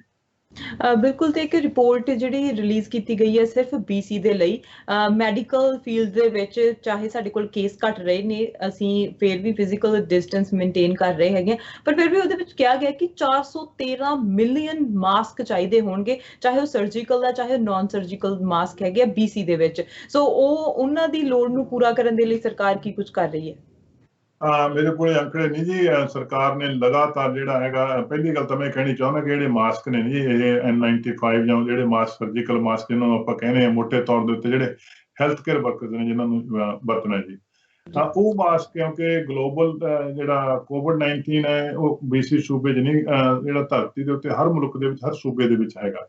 ਇਸ ਕਰਕੇ ਜਦੋਂ ਕਿ ਇੱਕਦਮ ਹੀ ਆਇਆ ਔਰ ਮਾਸਕ ਦੀ ਪ੍ਰੋਡਕਸ਼ਨ ਤਾਂ ਉਨੀ ਹੈ ਜਿੰਨੀ ਪਹਿਲਾਂ ਹੁੰਦੀ ਸੀ, ਇਸ ਕਰਕੇ ਡਿਮਾਂਡ ਐਂਡ ਸਪਲਾਈ ਦੇ ਵਿੱਚ ਬਹੁਤ ਵੱਡਾ ਗੈਪ ਪਿਆ। ਔਰ ਜਿੱਥੇ ਜਿਹੜਾ ਹੈਗਾ ਕਿਸੇ ਨੇ 5 ਖਰੀਦਣੇ ਸੀ, ਉੱਥੇ 5 ਦੀ ਥਾਂ ਤੇ ਹੁਣ 5-5000 ਖਰੀਦੇ ਜਿਹੜੇ ਉਹ ਗਏ ਆ ਜੀ। ਉਹਦੀ ਸਪਲਾਈ ਦੇ ਵਿੱਚ ਜਿਹੜਾ ਆਫਕੋਰਸ ਜਿਹੜੀ ਬੜੀ ਵੱਡੀ ਸਮੱਸਿਆ ਆਈ ਹੈ, ਪਰ ਇਹਦੇ ਬਾਵਜੂਦ ਵੀ BC ਸਰਕਾਰ ਨੇ ਬਹੁਤ ਵੱਡਾ ਉਦਮ ਕਰਕੇ, ਸਾਡੇ ਜਿਹੜੇ ਮਿਨਿਸਟਰ ਨੇ ਆਨਰੇਬਲ ਏਡਰੀਨ ਡਿਕ ਸਾਹਿਬ ਨੇ, ਉਹਨਾਂ ਨੇ ਬਹੁਤ ਸਾਰੇ ਥਾਵਾਂ ਤੋਂ ਪਹਿਲਾਂ ਅਸੀਂ ਰੂਟੀਨ ਦੇ ਵਿੱਚ ਜਿਹੜੇ ਸਾਡੇ ਖਾਸ ਸੋਰਸ ਸੀਗੇ ਜਿਨ੍ਹਾਂ ਤੋਂ ਅਸੀਂ ਮਾਸਕ ਲੈ ਰਹੇ ਸੀਗੇ, ਔਰ ਉਹ ਪ੍ਰੂਵਨ ਸੀ ਸਾਰੇ ਕਿ ਸੇਫਟੀ ਵਾਸਤੇ ਉਹਨਾਂ ਨੂੰ ਸਾਨੂੰ ਪ੍ਰੂਵ ਕਰਨ, ਆਪਣਾ ਦੁਬਾਰਾ ਟੈਸਟ ਕਰਨ ਦੀ ਲੋੜ ਨਹੀਂ ਸੀ ਪੈਂਦੀ, ਜਦੋਂ ਆ ਜਾਂਦੇ ਸੀ ਯੂਜ਼ ਕਰ ਲੈਂਦੇ ਸੀ ਉਹਨਾਂ ਨੂੰ। ਹੁਣ ਅਸੀਂ ਨਵੇਂ ਸੋਰਸਾਂ ਤੋਂ ਜਿਹੜੇ ਮਾਸਕ ਲਏ ਆ, ਮੇਰੇ ਯਾਦ ਹੈ 2-3 ਹਫ਼ਤੇ ਪਹਿਲਾਂ ਉਹਨਾਂ ਨੇ ਐਲਾਨ ਕੀਤਾ ਸੀਗਾ ਕਿ 1 ਮਿਲੀਅਨ ਮਾਸਕ BC ਦੇ ਵਿੱਚ ਨਵੇਂ ਸੋਰਸ ਤੋਂ ਜਿਹੜਾ ਉਹ ਡ੍ਰੌਪ ਹੋਇਆ ਜੀ, ਜਿਹਨੂੰ ਟੈਸਟ ਕਰ ਰਹੇ ਹਾਂ ਅਸੀਂ ਇਸ ਵੇਲੇ ਤਾਂ ਕਿ ਉਹ ਸੇਫ ਹੋਵੇ। ਇਸੇ ਤਰੀਕੇ ਨਾਲ ਅਗਲੇ ਹਫ਼ਤੇ ਉਹਨੇ ਹੋਰ ਮਾਸਕ ਦੀ ਜਿਹੜੀ ਆਪਣੀ ਆਈ ਸੀਗੀ ਨਵੀਂ ਡਿਲੀਵਰੀ, ਉਹਦੀ ਜ਼ਿਕਰ ਕੀਤਾ ਸੀਗਾ। ਤੋ ਅਸੀਂ ਲਗਾਤਾਰ ਜਿਹੜੇ ਉਹ ਮਾਸਕ ਉਹ ਲੈ ਰਹੇ ਹਾਂ ਜੀ। ਉਹਦਾ ਇਸ ਵੇਲੇ ਜਿਹੜੀ ਸਥਿਤੀ ਹੈਗੀ ਹੈ, ਕਿਉਂਕਿ ਕੇਸਾਂ ਦੀ ਗਿਣਤੀ ਘਟ ਰਹੀ ਹੈ, ਗਿਣਤੀ ਜਿਹੜੇ ਕੇਸ ਨੇਗੇ COVID-19 ਦੇ ਉਹ ਇਸ ਵੇਲੇ ਬਹੁਤ ਛੋਟੀ ਗਿਣਤੀ ਹੈ ਹਸਪਤਾਲਾਂ ਦੇ ਵਿੱਚ, ਔਰ ਹਸਪਤਾਲ ਦੇ ਵਿੱਚ ਜਿਹੜੀ ਆਪਣੀ ਰੈਗੂਲਰ ਜਿਹੜੀ ਟ੍ਰੈਫਿਕ ਸੀਗੀ ਉਹ ਵੀ ਜਿਹੜੀ ਇਸ ਵੇਲੇ 40% ਥੱਲੇ ਹੈ। ਤੇ ਇਸ ਵੇਲੇ ਅਸੀਂ ਜਿਹੜੇ ਉਹ ਮਾਸਕ ਦੇ ਪ੍ਰਤੀ ਜਿਹੜੀ ਸਿਚੁਏਸ਼ਨ ਠੀਕ ਹੈ, ਪਰ ਆਉਣ ਵਾਲੇ ਸਮੇਂ ਦੇ ਵਿੱਚ ਜੇ ਕਿਤੇ ਖੁਦਾ ਨਾ ਖਾਸਤਾ ਕੇਸ ਫਿਰ ਤੋਂ ਉੱਪਰ ਜਾਂਦੇ ਆ, ਉਹਦੇ ਵਾਸਤੇ ਮੁਕੰਮਲ ਜਿਹੜੀ ਤਿਆਰੀ ਹੈ ਉਹ ਉਸ ਤਰੀਕੇ ਨਾਲ ਕੀਤੀ ਜਾ ਰਹੀ ਹੈ। ਮਿਸਟਰ ਬਰਾੜ, ਜਿਵੇਂ ਆਪਾਂ ਨੂੰ ਪਤਾ ਹੈਗਾ ਕਿ ਲਿਨ ਵੈਲੀ ਕੇਅਰ ਸੈਂਟਰ ਹੈਗਾ ਆ, ਉਹਨੂੰ ਹੁਣ ਕਰ ਦਿੱਤਾ ਗਿਆ ਕਿ ਉੱਥੇ ਕੋਵਿਡ ਫ੍ਰੀ ਹੈਗਾ ਆ, ਉੱਥੇ ਹੁਣ ਕਿਸੇ ਨੂੰ ਵੀ ਕੋਵਿਡ ਨਹੀਂ ਹੈਗਾ। ਤੇ ਉਸ ਤੋਂ ਬਾਅਦ ਪੋਲਟਰੀ ਦੇ ਵਿੱਚ ਜਿਹੜੇ ਆਏ ਸੀਗੇ ਉਹ ਪੋਲਟਰੀ ਜਿਹੜਾ ਦੁਬਾਰਾ ਖੋਲ ਦਿੱਤਾ ਗਿਆ, ਰੀਓਪਨ ਕਰ ਦਿੱਤਾ ਗਿਆ ਪਲਾਂਟ ਜਿੱਥੇ ਕੋਵਿਡ ਦੇ ਕੇਸ ਪਾਏ ਗਏ ਸੀ। ਜੇਲ੍ਹ ਦੇ ਵਿੱਚ ਵੀ ਹੁਣ ਕੋਈ ਵੀ ਕੇਸ ਨਹੀਂ ਆਇਆ ਗਿਆ। ਸੋ ਜਦੋਂ ਇਹ ਰੀਓਪਨ ਕੀਤਾ ਜਾਂਦਾ ਤਾਂ ਪੂਰੀ ਤਰ੍ਹਾਂ ਉਹਨੂੰ ਕਿਸ ਤਰ੍ਹਾਂ ਜਾਂਚ ਕੀਤੀ ਜਾਂਦੀ ਹੈ ਕਿ ਇਹ ਹੁਣ ਕੋਵਿਡ ਫ੍ਰੀ ਹੈਗਾ ਆ। ਸੋ ਉੱਥੇ ਹੁਣ ਦੁਬਾਰਾ ਜਿਵੇਂ ਪੋਲਟਰੀ ਨੂੰ ਰੀਓਪਨ ਕੀਤਾ, ਕੀ ਇਹ ਸੇਫ ਹੈਗਾ ਦੁਬਾਰਾ ਓਪਨ ਕਰਨਾ ਉਹਨਾਂ ਨੂੰ? ਬਹੁਤ ਤੁਹਾਡਾ ਖੂਬਸੂਰਤ ਸਵਾਲ ਹੈ ਜੀ, ਪਰ ਮੈਂ ਮੈਡੀਕਲ ਪ੍ਰੋਫੈਸ਼ਨਲ ਨਹੀਂ ਗਾ, ਜਿੰਨੀ ਕਿ ਮੈਨੂੰ ਜਾਣਕਾਰੀ ਮੈਂ ਤੁਹਾਨੂੰ ਦੱਸਣੀ ਚਾਹੁੰਦਾ। ਇਹ ਬਹੁਤ ਵੱਡੇ ਤੇ ਸਟ੍ਰਿਕਟ ਪ੍ਰੋਟੋਕਾਲ ਨੇ ਜੀ ਜਦੋਂ ਕਿਸੇ ਨੂੰ ਦੁਬਾਰਾ ਗ੍ਰੀਨ ਲਾਈਟ ਦਿੱਤੀ ਜਾਂਦੀ ਖੋਲ੍ਹਣ ਵਾਸਤੇ। ਪੋਲਟਰੀ ਫਾਰਮ ਸੀਗਾ, ਤੁਸੀਂ ਸੁਪੀਰੀਅਰ ਪੋਲਟਰੀ ਫਾਰਮ ਦੀ ਗੱਲਬਾਤ ਕਰ ਰਹੇ ਹੋ, ਉੱਥੇ 50 ਬੰਦਿਆਂ ਨੂੰ ਜਿਹੜਾ ਪੋਜ਼ਿਟਿਵ ਟੈਸਟ ਹੋਇਆ ਸੀਗਾ ਉਹਨੂੰ ਬੰਦ ਕਰ ਦਿੱਤਾ ਗਿਆ ਸੀ ਪ੍ਰੋਵਿੰਸ਼ੀਅਲ ਹੈਲਥ ਆਫੀਸਰ ਦੇ ਹੁਕਮਾਂ ਥੱਲੇ। ਇਹ ਜਦੋਂ ਦੁਬਾਰਾ ਰੀਓਪਨ ਹੁੰਦਾ ਨਾ ਜੀ, ਉਹਦੀਆਂ ਸਟੇਜਸ ਨੇ ਜਿਹੜੀਆਂ ਹੈਗੀਆਂ, ਉਹਦੇ ਵਿੱਚ ਪਤਾ ਨਹੀਂ ਕਿੰਨੇ ਦਿਨ ਉਹਨਾਂ ਨੂੰ ਉਹ ਖਾਲੀ ਰੱਖਣਾ ਪੈਂਦਾ, ਉੱਥੇ ਕੋਈ ਕੇਸ ਨਾ ਹੋਵੇ। ਉਹਦੀ ਇਸ ਤਰ੍ਹਾਂ ਦੇ ਜਿਹੜੇ ਪ੍ਰੋਟੋਕਾਲ ਹੈਗੇ ਜੀ। ਇਸੇ ਤਰੀਕੇ ਨਾਲ ਜਿਹੜੇ ਤੁਸੀਂ ਗੱਲ ਕਰਦੇ ਆ ਲਿਨ ਵੈਲੀ ਜਾਂ ਹੋਰ ਕੇਅਰ ਹੋਮਸ, ਇਹ ਨਹੀਂ ਹੈ ਵੀ ਅੱਜ ਜਿਹੜਾ ਉੱਥੇ ਕੋਈ ਨਵਾਂ ਕੇਸ ਨਹੀਂ ਆਇਆ ਤੇ ਕੱਲ ਨੂੰ ਉਹ ਡਿਕਲੇਅਰ ਕਰ ਦੇਣ ਵੀ ਇੱਥੇ ਜਿਹੜਾ ਕੋਵਿਡ ਦਾ ਜਿਹੜਾ ਆਊਟਬ੍ਰੇਕ ਹੋਇਆ ਉਹ ਖਤਮ ਹੈ। ਉਹਦੇ 14 ਦਿਨ ਦਾ ਇਨਕੂਬੇਸ਼ਨ ਪੀਰੀਅਡ ਉਹ ਕਹਿ ਰਹੇ ਆ ਉਹ ਹੁੰਦਾ, ਉਹ 2 ਪੀਰੀਅਡ ਚੈੱਕ ਕਰਦੇ ਆ। ਸੋ ਇਹ ਲੰਮਾ ਸਫ਼ਰ ਹੈ ਜੀ, ਜਿਸ ਤੋਂ ਬਾਅਦ ਜਿਹੜੀ ਉੱਥੇ ਇਹ ਐਲਾਨ ਕੀਤਾ ਜਾਂਦਾ ਵੀ COVID-19 ਇੱਥੇ ਖਤਮ ਹੋ ਗਿਆ। ਸੋ ਉਹਦੇ ਬੜੇ ਸੀਰੀਅਸ ਤੇ ਬੜੇ ਜਿਹੜੇ ਸਟ੍ਰਿਕਟ ਜਿਹੜੇ ਪ੍ਰੋਟੋਕਾਲ ਨੇ, ਜਿਨ੍ਹਾਂ ਤੋਂ ਬਾਅਦ ਜੀ ਇਹ ਜਿਹੜੀ ਉਹਨਾਂ ਨੂੰ ਗ੍ਰੀਨ ਚਿੱਟ ਦਿੱਤੀ ਜਾਂਦੀ ਹੈ ਕਿ ਦੁਬਾਰਾ ਉਹ ਖੋਲ ਸਕਦੇ ਆ। ਔਰ ਦੁਬਾਰਾ ਖੋਲਣ ਤੋਂ ਬਾਅਦ ਇਹ ਨਹੀਂ ਵੀ ਜਿਵੇਂ ਪਹਿਲਾਂ ਸੀਗਾ ਕੰਮ ਉਸ ਤਰ੍ਹਾਂ ਚੱਲੇ, ਉੱਥੇ ਦੁਬਾਰਾ ਨਵੇਂ ਰੂਲਾਂ ਦੇ ਹੇਠ, ਨਵੀਆਂ ਰੈਗੂਲੇਸ਼ਨ ਦੇ ਹੇਠ ਜਿਹੜਾ ਜਿਹਦੇ 'ਚ 6 ਫੁੱਟ ਦਾ ਫਾਸਲਾ, ਬਾਕੀ ਫਲੈਕਸੀ ਗਲਾਸ, ਸਾਰਾ ਉਹ ਐਡਜਸਟ ਕਰਾਉਣ ਤੋਂ ਬਾਅਦ ਉਹਨਾਂ ਨੂੰ ਪ੍ਰਵਾਨਗੀ ਦਿੱਤੀ ਜਾਂਦੀ ਹੈ। ਬਿਲਕੁਲ। ਤੇ ਨਾਲ ਹੁਣ BC ਦੇ ਵਿੱਚ ਜਦੋਂ ਅਸੀਂ ਗੱਲ ਕਰੀਏ ਬਾਰਡਰਸ ਦੀ, ਤਾਂ ਬਾਰਡਰ ਜੇ ਅਸੀਂ ਅਮਰੀਕਾ ਦੇ ਕੈਨੇਡਾ ਦਾ ਬਾਰਡਰ ਦੀ ਗੱਲ ਕਰੀਏ ਤਾਂ ਉਹ ਬਾਰਡਰ ਹੁਣ ਹੋਰ ਅੱਗੇ ਐਕਸਟੈਂਡ ਕਰਨ ਦੀ ਗੱਲ ਕੀਤੀ ਜਾ ਰਹੀ ਹੈ। ਤੇ ਨਾਲ ਹੁਣ ਸਾਡੇ ਜੋ ਬਹੁਤ ਸਾਰੇ ਲੋਕ ਇੰਡੀਆ ਦੇ ਵਿੱਚ ਸਟਕ ਸੀ, ਪੰਜਾਬ ਦੇ ਵਿੱਚ ਸਟਕ ਸੀ ਜਾਂ ਹੋਰ ਕੰਟਰੀਜ਼ ਦੇ ਵਿੱਚ ਸਟਕ ਸੀ, ਉੱਥੋਂ ਆ ਰਹੇ ਨੇ। ਤੇ BC ਦੇ ਵਿੱਚ ਜੋ ਪਲਾਨ ਸਬਮਿਟ ਕਰਵਾਇਆ ਜਾ ਰਿਹਾ ਸੀ ਉਹ ਕਿੰਨਾ ਕੁ ਇਫੈਕਟਿਵ ਰਿਹਾ, ਕਿੰਨੇ ਲੋਕ ਵਾਪਸ ਆ ਚੁੱਕੇ ਨੇ, ਅੰਕੜੇ ਕੀ ਕਹਿੰਦੇ ਨੇ? ਜੀ ਸਾਡੀ ਜਿਹੜੀ BC ਦੇ ਵਿੱਚ COVID-19 ਜਿਹੜੀ ਪਲੈਟ ਨੂੰ ਜਿਹੜੀ ਉਹਦੀ ਕਰਵ ਨੂੰ ਫਲੈਟ ਕਰਨ ਦੇ ਲਈ ਔਰ ਲਗਾਤਾਰ ਕਰੀ ਰੱਖਣ ਦੇ ਲਈ ਇਹ ਬਹੁਤ ਜ਼ਰੂਰੀ ਹੈ ਕਿ ਜਿਹੜੇ ਬਾਹਰਲੇ ਮੁਲਕਾਂ ਤੋਂ ਵਾਪਸ ਆ ਰਹੇ BC ਦੇ ਲੋਕ ਨੇ, ਅਸੀਂ ਉਹਨਾਂ ਦੀ ਪ੍ਰੋਪਰ ਜਿਹੜੀ ਛਾਣਬੀਨ ਕਰਕੇ ਤੇ ਉਹਨਾਂ ਨੂੰ ਪ੍ਰੋਪਰ ਜਿਹੜੀ ਆਈਸੋਲੇਸ਼ਨ ਦੀ ਪਲਾਨ ਬਣਾ ਕੇ ਉਹਨਾਂ ਨੂੰ ਮੋਨੀਟਰ ਕੀਤਾ ਜਾਵੇ, ਕਿਉਂਕਿ ਬਹੁਤ ਵੱਡੀ ਗਿਣਤੀ ਲੋਕ ਵਾਪਸ ਆ ਰਹੇ ਆ ਜੀ। ਅਸੀਂ 10 ਅਪ੍ਰੈਲ ਨੂੰ ਇੱਕ ਨਵੀਂ ਪਾਲਿਸੀ ਲਾਗੂ ਕੀਤੀ ਸੀ। ਇਹ BC ਸੂਬਾ ਹੀ ਹੈ ਜੀ ਸਾਰੇ ਮੁਲਕ ਦੇ ਵਿੱਚ ਜਿੱਥੇ ਪਾਲਿਸੀ ਲਾਗੂ ਹੈ, ਔਰ ਅੱਜ ਵੀ ਇੱਥੇ ਹੀ ਲਾਗੂ ਹੈ। ਬਾਕੀ ਸੂਬਿਆਂ ਦੇ ਵਿੱਚ ਇਸ ਲੈਵਲ ਤੇ ਉਹ ਲਾਗੂ ਨਹੀਂ ਹੈ।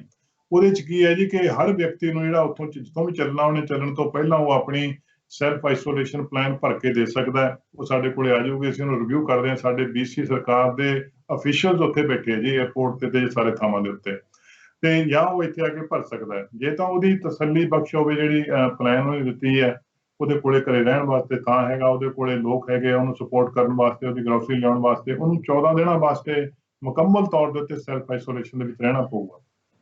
ਜੇ ਉਹਦੇ ਕੋਲੇ ਪਲਾਨ ਹੈ ਨਹੀਂ ਗੀ, ਉਹਦੇ ਕੋਲੇ ਸਪੋਰਟ ਹੈ ਨਹੀਂ ਗੀ, ਤਾਂ ਅਸੀਂ ਇੱਥੇ ਵੱਡੀ ਗਿਣਤੀ ਕਮਰੇ ਸਿਕਿਉਰ ਕੀਤੇ ਹੋਏ ਆ ਜੀ ਹੋਟਲਾਂ ਦੇ ਵਿੱਚ। ਫਿਰ ਉਹਨੂੰ ਚੱਕ ਕੇ ਉੱਥੇ ਲੈ ਕੇ ਜਾਇਆ ਜਾਂਦਾ ਜੀ, ਉੱਥੇ 14 ਦਿਨਾਂ ਵਾਸਤੇ ਉਹਨੂੰ ਉੱਥੇ ਰੱਖਿਆ ਜਾਂਦਾ, ਜਾਂ ਜਦੋਂ ਤੱਕ ਉਹ ਆਪਣੀ ਜੇ ਕੋਈ ਸਪੋਰਟ ਤਿਆਰ ਕਰ ਲੇ ਤਾਂ ਫਿਰ ਉੱਥੋਂ ਜਾ ਵੀ ਸਕਦਾ। ਤੋ BC ਦੇ ਵਿੱਚ ਜੀ 10 ਅਪ੍ਰੈਲ ਤੋਂ ਲੈ ਕੇ ਜਿਹੜਾ ਹੁਣ ਤੱਕ ਇੱਕ ਮਹੀਨੇ ਦੇ ਵਿੱਚ ਕੋਈ 38,000 ਤੋਂ ਵੱਧ ਲੋਕ ਆ ਚੁੱਕੇ ਆ ਜੀ, 38,000 ਦੇ ਕਰੀਬ। ਉਹਦੇ ਵਿੱਚੋਂ ਜਿਹੜੇ 17,000 ਦੇ ਕਰੀਬ ਲੋਕ ਹੈ ਜੀ ਉਹ ਬਾਰਡਰ ਕ੍ਰਾਸ ਕਰਕੇ ਆਏ ਆ, ਜਿਹੜਾ ਅਮਰੀਕਨ ਬਾਰਡਰ ਜਿਹੜਾ ਗਰਾਊਂਡ ਰਾਹੀਂ, ਤੇ ਕੋਈ 14,000 ਕੁਛ ਜਿਹੜੇ ਲੋਕ ਨੇਗੇ ਜੀ ਉਹ ਵੈਨਕੂਵਰ 에ਅਰਪੋਰਟ ਤੇ ਆਏ ਆ। ਔਰ ਇਸ ਵੇਲੇ BC ਦੇ ਵਿੱਚ ਫਲਾਈਟਾਂ ਸਿਰਫ ਇੱਕੋ ਹੀ 에ਅਰਪੋਰਟ ਤੇ ਜਿਹੜੀ ਇੰਟਰਨੈਸ਼ਨਲ ਫਲਾਈਟਾਂ ਉਤਰ ਰਹੀਆਂ ਜੀ, ਉਹ ਵੈਨਕੂਵਰ ਜਿਹੜਾ 에ਅਰਪੋਰਟ ਤੇ, ਤਾਂ ਕਿ ਅਸੀਂ ਉੱਥੇ ਉਹਨਾਂ ਨੂੰ ਜਿਹੜਾ ਸੈਲਫ ਆਈਸੋਲੇਸ਼ਨ ਜਿਹੜੀ ਪਲਾਨ ਦੇ ਮੁਤਾਬਕ ਉਹਨਾਂ ਨੂੰ ਡੀਲ ਕਰ ਸਕੀਏ। ਤੋ ਇਹ 38,000 ਵਿਅਕਤੀ ਆਏ ਜੀ, ਇਹਨਾਂ ਦੇ ਵਿੱਚੋਂ ਸਾਰੇ ਦੇ ਸਾਰੇ 14 ਦਿਨਾਂ ਦੀ ਆਈਸੋਲੇਸ਼ਨ ਦੇ ਵਿੱਚ ਉਹ ਰਹਿ ਰਹੇ ਆ ਜੀ। ਉਹਨਾਂ ਦੇ ਨਾਲ ਸਾਡੇ ਜਿਹੜੇ ਅਧਿਕਾਰੀ ਨੇ ਉਹ ਲਗਾਤਾਰ ਫੋਨ ਤੇ ਟੈਕਸਟ ਰਾਹੀਂ ਸੰਪਰਕ ਰੱਖਦੇ ਆ। ਇਹਦੇ ਵਿੱਚੋਂ ਜਿਹੜੀ ਹੈਗੀ ਬਹੁਤ ਛੋਟੀ ਗਿਣਤੀ ਲੋਕ ਸੀਗੇ, ਮੈਨੂੰ ਲੱਗਦਾ 116 ਦੇ ਕਰੀਬ ਲੋਕ ਨੇਗੇ ਜੀ, ਜਿਹੜੇ ਲੋਕਾਂ ਦੇ ਕੋਲੇ ਪਲਾਨ ਹੈ ਨਹੀਂ ਸੀ, ਜਿਨ੍ਹਾਂ ਨੂੰ ਫਿਰ ਅਸੀਂ ਜਿਹੜਾ ਸਰਕਾਰ ਨੇ ਚੱਕ ਕੇ ਉਹਨਾਂ ਨੂੰ ਉਹਨਾਂ ਦੇ ਕਮਰਿਆਂ 'ਚ ਲਿਜਾ ਕੇ ਉੱਥੇ ਸੈਲਫ ਆਈਸੋਲੇਟ ਕੀਤਾ ਹੋਇਆ ਜੀ। ਜੀ ਬਿਲਕੁਲ ਮਿਸਟਰ ਬਰਾੜ, ਲਾਸਟ ਦੇ ਉੱਤੇ ਜਿਹੜੇ ਹੁਣ ਵਿਆਹ ਸ਼ਾਦੀਆਂ ਹੋ ਰਹੀਆਂ ਨੇ, ਕਿਉਂਕਿ 50 ਬੰਦੇ ਤੋਂ ਜ਼ਿਆਦਾ ਗੈਦਰਿੰਗ ਜਿਹੜੀ ਇਹ ਉਹ ਬੰਦ ਕਰ ਦਿੱਤੀ ਗਈ ਹੈਗੀ ਆ, ਹੁਣ ਗੈਦਰ ਨਹੀਂ ਹੋ ਰਿਹਾ। ਜੇ ਅਸੀਂ ਆਪਣੀ ਕਮਿਊਨਿਟੀ ਦੀ ਗੱਲ ਕਰੀਏ ਤਾਂ ਵਿਆਹ ਸ਼ਾਦੀਆਂ ਨੇ, ਫਿਊਨਰਲ ਨੇ, ਤੇ ਬਹੁਤ ਕੁਝ ਜਿਹੜਾ ਹੋ ਰਿਹਾ ਹੈਗਾ। ਖਾਸ ਤੌਰ ਤੇ ਵਿਆਹ ਸ਼ਾਦੀਆਂ ਦਾ ਸੀਜ਼ਨ ਜਿਹੜਾ ਆ ਹੁਣ ਸਟਾਰਟ ਹੋ ਜਾਏਗਾ, ਸੋ ਉਹਦੇ ਲਈ ਗਾਈਡਲਾਈਨਸ ਕੀ ਹੋਣਗੀਆਂ, ਕਿੰਨਾ ਕੁ ਮੁਸ਼ਕਿਲ ਹੋਣ ਵਾਲਾ ਆਉਣ ਵਾਲਾ ਸਮਾਂ? ਦੇਖੋ ਜੀ, ਕੋਵਿਡ-19 ਨੇ ਸਾਡੀ ਜ਼ਿੰਦਗੀ ਦਾ ਕੋਈ ਹਿੱਸਾ ਛੱਡਿਆ ਨਹੀਂ ਜੀ ਜਿੱਥੇ ਇਹਨੇ ਅਸਰ ਨਹੀਂ ਕੀਤਾ। ਮੈਨੂੰ ਆਪਾਂ ਨੂੰ ਪਤਾ ਹੈ ਕਿ ਸਾਡੇ ਬਹੁਤ ਵੱਡਾ ਪਹਿਲੀ ਗੱਲ ਤਾਂ ਭਾਈਚਾਰਾ ਇੱਥੇ ਹੈਗਾ, ਪੰਜਾਬੀ ਭਾਈਚਾਰਾ ਜਾਂ ਬਾਕੀ ਭਾਈਚਾਰੇ ਵੀ ਇੱਥੇ ਹੈਗੇ ਆ, ਪਰ ਸਾਡੇ ਵਿਆਹ ਸ਼ਾਦੀਆਂ ਬੜੇ ਧੂਮ-ਧਾਮ ਨਾਲ ਹੁੰਦੇ ਜੀ। ਉਹਨਾਂ ਦੀ ਬਹੁਤ ਵੱਡਾ ਇਕੱਠ ਵੀ ਹੁੰਦਾ ਹੈ, 500-600 ਦਾ ਇਕੱਠ ਹੋ ਜਾਣਾ ਨਾਰਮਲ ਜੀ ਗੱਲ ਜਿਹੜੀ ਹੋ ਚੁੱਕੀ। ਹੁਣ ਤਾਂ ਇਕੱਠ ਹੋਰ ਵੀ ਵੱਧ ਗਏ ਸੀਗੇ। ਔਰ ਇਸ ਤੋਂ ਇਲਾਵਾ ਵਿਆਹ ਦਾ ਕੋਈ ਇੱਕ ਫੰਕਸ਼ਨ ਨਹੀਂ ਹੁੰਦਾ, ਵਿਆਹ ਦੇ ਕਈ ਫੰਕਸ਼ਨ ਹੋ ਚੁੱਕੇ ਸੀਗੇ, ਜਿੱਥੇ ਜਿਹੜਾ 200-300 ਤੋਂ ਲੈ ਕੇ 600 ਦੀ ਜਿਹੜੀ ਗਿਣਤੀ ਆ ਨਾਰਮਲ ਜਿਹੜੀ ਉਹ ਹੁੰਦੀ ਸੀ। ਪਰ ਅੱਜ ਜਿਹੜੇ ਆਰਡਰ ਹੈਗੇ ਜੀ ਹੁਣ ਇਸ ਵੇਲੇ, ਉਹਦੇ ਵਿੱਚ 50 ਤੋਂ ਵੱਧ ਗਿਣਤੀ ਜਿਹੜੀ ਉਹ ਨਹੀਂ ਹੋ ਸਕਦੀ। 50 ਵੀ ਲੋਕਾਂ ਨੂੰ ਤੁਸੀਂ ਇੱਕ ਥਾਂ ਤੇ ਇਕੱਠੇ ਨਹੀਂ ਕਰ ਸਕਦੇ ਕਿ ਆਪਾਂ 50 ਬੰਦੇ ਇਕੱਠੇ ਹੋ ਕੇ ਡਾਂਸ ਕਰ ਸਕਦੇ ਹਾਂ, ਗਿੱਧਾ ਪਾ ਸਕਦੇ ਹਾਂ, ਮਹਿੰਦੀ ਲਾ ਸਕਦੇ ਹਾਂ, ਉਹ ਕੰਮ ਨਹੀਂ ਹੋ ਸਕਦੇ। ਉਹ ਜਿਹੜਾ ਡਿਸਟੈਂਸ ਰੱਖਣਾ ਜਿਹੜਾ 6 ਫੁੱਟ ਦਾ, ਉਹਦੇ 'ਚ ਲਾਜ਼ਮੀ ਹੈ। ਇਸ ਕਰਕੇ ਜਿਹੜਾ ਉਸ ਨਜ਼ਰ ਦੇ ਵਿੱਚ ਜਿਹੜਾ ਵਿਆਹ ਹੁਣ ਨਾਰਮਲ ਉਸ ਤਰੀਕੇ ਨਾਲ ਨਹੀਂ ਹੋ ਸਕਦਾ। ਉਹਨਾਂ ਕੋਲੇ ਦੋ ਹੀ ਚੋਇਸਾਂ ਹੈਗੀਆਂ ਜੀ, ਘੱਟੋ ਘੱਟ ਮੈਂ ਸਮਝਦਾ ਵੀ ਇਸ ਸਾਲ ਦੇ ਵਿੱਚ, ਮੇਰਾ ਨਹੀਂ ਖਿਆਲ ਕਿ ਸਾਲ ਦੇ ਅੰਤ ਤੱਕ ਜਿਹੜਾ ਗਿਣਤੀ 50 ਤੋਂ ਵਧਾਈ ਜਾਊਗੀ ਇਸ ਦੀ, ਤੇ ਇਸ ਤੋਂ ਇਲਾਵਾ ਲੋਕਾਂ ਨੂੰ ਛੋਟ ਦਿੱਤੀ ਜਾਊਗੀ ਕਿ ਉਹ ਇਕੱਠੇ ਹੋ ਸਕਦੇ ਆ। ਤੋ ਉਹਨਾਂ ਕੋਲੇ ਆਪਸ਼ਨ ਇਹ ਹੈ ਜੀ, ਬੜੀ ਔਖੀ ਆਪਸ਼ਨ ਆ ਪਰਿਵਾਰਾਂ ਨੇ ਕਿ ਫੈਸਲੇ ਕੀਤੇ ਹੁੰਦੇ ਬੜੇ ਚਿਰ ਤੋਂ। ਇੱਕ ਤਾਂ ਹੈਗਾ ਕਿ ਵੀ ਉਹ ਨਵੇਂ ਰੂਲਾਂ ਦੇ ਮੁਤਾਬਕ ਵਿਆਹ ਉਵੇਂ ਕਰ ਲੈਣ, ਤੇ ਤਾਂ ਇਹ ਆਪਸ਼ਨ ਹੈ ਜੀ। ਦੂਜੀ ਆਪਸ਼ਨ ਇਹ ਹੈਗੀ ਜੀ ਉਹਨਾਂ ਕੋਲੇ ਕਿ ਵੀ ਉਹ ਉਹਨੂੰ ਪੋਸਟਪੋਨ ਕਰ ਦੇਣ, ਪਰ ਪੋਸਟਪੋਨ ਕਰਨ ਦੀ ਕੋਈ ਮਿਤੀ ਕੋਈ ਨਹੀਂ ਹੈ। ਉਹ ਅਣਸਮੇਂ ਜਿਹੜਾ ਹੈਗਾ ਜਿਹਨੂੰ ਆਪਾਂ ਕਹਿੰਦੇ ਹਾਂ ਅਣਮਿੱਥੇ ਸਮੇਂ ਲਈ ਪੋਸਟਪੋਨ ਕੀਤਾ ਜਾ ਸਕਦਾ, ਕਿਉਂਕਿ ਕੋਵਿਡ-19 ਦਾ ਹਲੇ ਕੋਈ ਡੈਡਲਾਈਨ ਟਾਈਮ ਨਹੀਂ ਹੈ ਕਿਸੇ ਕੋਲ। ਜਿੰਨੀ ਦੇਰ ਤੱਕ ਵੈਕਸੀਨ ਨਹੀਂ ਆਉਂਦੀ ਉਨੀ ਦੇਰ ਤੱਕ ਕੁਝ ਕਰ ਨਹੀਂ ਸਕਦਾ। ਸੋ ਇਸ ਕਰਕੇ ਬਹੁਤ ਔਖਾ ਸਥਿਤੀ ਹੈ ਜੀ ਉਹਨਾਂ ਵਾਸਤੇ, ਪਰ ਇਹ at the same time Covid ਦੇ ਨਾਲ ਲੋਕਾਂ ਦੀ ਸੇਫਟੀ ਵਾਸਤੇ ਜ਼ਰੂਰੀ ਵੀ ਬਹੁਤ ਹੈ।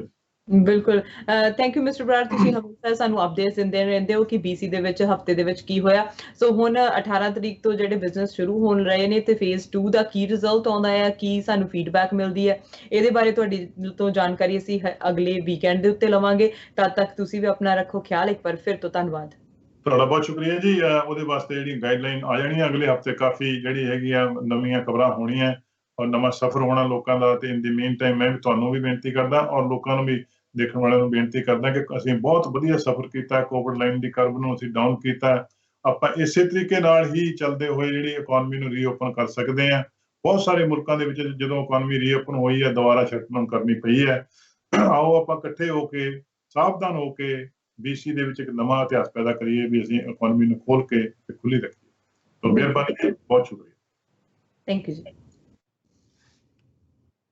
ਗੱਲਬਾਤ ਹੋਈ MLA ਜਗਰੂਪ ਬਰਾੜ ਦੇ ਨਾਲ, ਜਿਨ੍ਹਾਂ ਨੇ ਸਾਨੂੰ ਅਪਡੇਟ ਦਿੱਤੀਆਂ ਕਿ ਕੀ ਕੁਝ ਹੋ ਰਿਹਾ BC ਦੇ ਵਿੱਚ। ਲੌਂਗ ਵੀਕਐਂਡ ਆ ਰਿਹਾ ਤੇ ਤੁਸੀਂ ਵੀ ਕੋਸ਼ਿਸ਼ ਕਰੋ ਕਿ ਅਸੀਂ ਇਸ ਨੂੰ ਘਰ ਦੇ ਵਿੱਚ ਰਹਿ ਕੇ ਹੀ ਬਤੀਤ ਕਰੀਏ, ਆਪਣੇ ਆਪ ਨੂੰ ਸੁਰੱਖਿਅਤ ਰੱਖੀਏ। ਹੋਰ ਅਪਡੇਟਸ ਦੇ ਲਈ ਤੁਸੀਂ ਦੇਖਦੇ ਰਹੋ FYI ਮੀਡੀਆ। ਮੈਨੂੰ ਦਿਓ ਇਜਾਜ਼ਤ, ਸਤਿ ਸ਼੍ਰੀ ਅਕਾਲ।